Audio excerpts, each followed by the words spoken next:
Todos los grandes vinos del mundo, cuando a medida que pasa el tiempo, se van juntando. Es lógico que vinos de larga crianza hechos en lugares muy diferentes pues tengan cosas en común.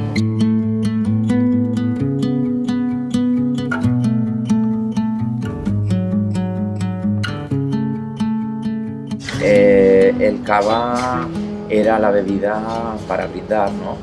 Para los días de fiesta, para tomar de aperitivo.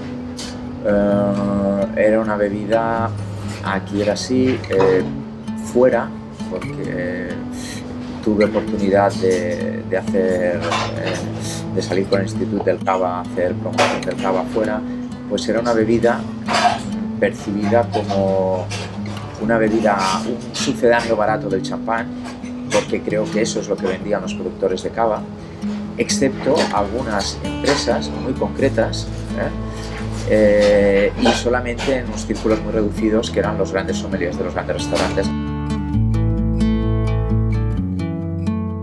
La crianza, para mí, es un momento en el que sí se produce una burbuja, pero sobre todo se produce un aporte de nuevos aromas, de una complejidad nueva, la integración del carbónico, pero sobre todo la complejidad. Y cuando realmente te das cuenta de que el cava evoluciona y de que el cava está evolucionando y que los productores también están evolucionando, es cuando el cava se convierte en un gran vino. Los grandes vinos, como decían en un artículo hace años en Wine Spectator, son aquellos que tienen el factor T, factor tiempo. Son buenos de jóvenes y son buenos de viejos y pueden evolucionar. Con el cava había esta idea de que hay que tomar los jóvenes. Cuando empiezan a aparecer productores que envejecen los cavas mucho tiempo, que ves que además después del degüelle también evolucionan, que ves que cogen otra dimensión, entonces cuando te das cuenta de que los cavas, primero que están cambiando la mentalidad de algunos productores y luego que el cava realmente como vino tiene una entidad y una capacidad de envejecer y de ser grande.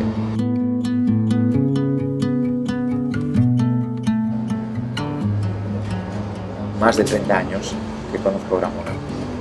Para mí, Imperial y Tres Lustros lo pedía la gente que quería pedir un producto bueno.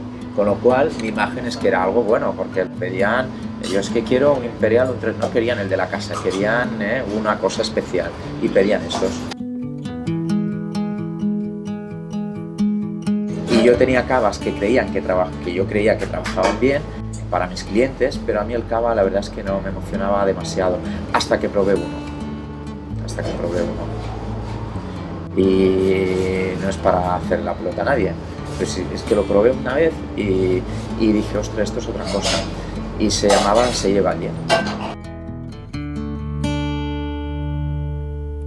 Lo que pienso que ha pasado para que pasemos de cavas jóvenes afrutados a que la gente aprecie los cavas de crianza es que seguramente hay gente del sector, de los elaboradores, que han seguido apostando por ellos y no han dejado de hacerlo, la crítica de vinos era incipiente, los sommeliers también estaban empezando y que seguramente todos hemos ido creciendo y hemos ido evolucionando y hemos ido dándonos cuenta con el tiempo de que esos cavas que se hacían con crianza y esos irreductibles que no dejaban de hacerlos, cavas con larga crianza, realmente aportaban algo nuevo, algo diferente, y que a partir de ahí, de que poco a poco nosotros hemos ido aprendiendo y los irreductibles no han dejado de hacerlos, los clientes también se han dado cuenta de que esos vinos aportan algo diferente y que pueden llegar a ser importantes.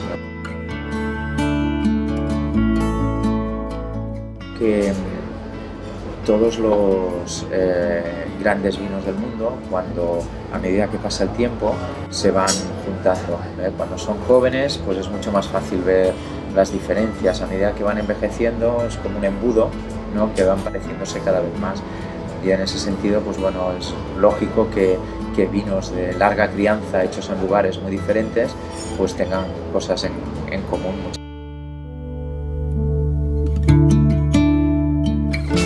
Yo creo que Gramona es conciencia de dónde vienen y hacia dónde van.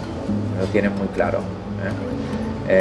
Lo que es su pasado, lo que es su presente y lo que quieren que sea su futuro.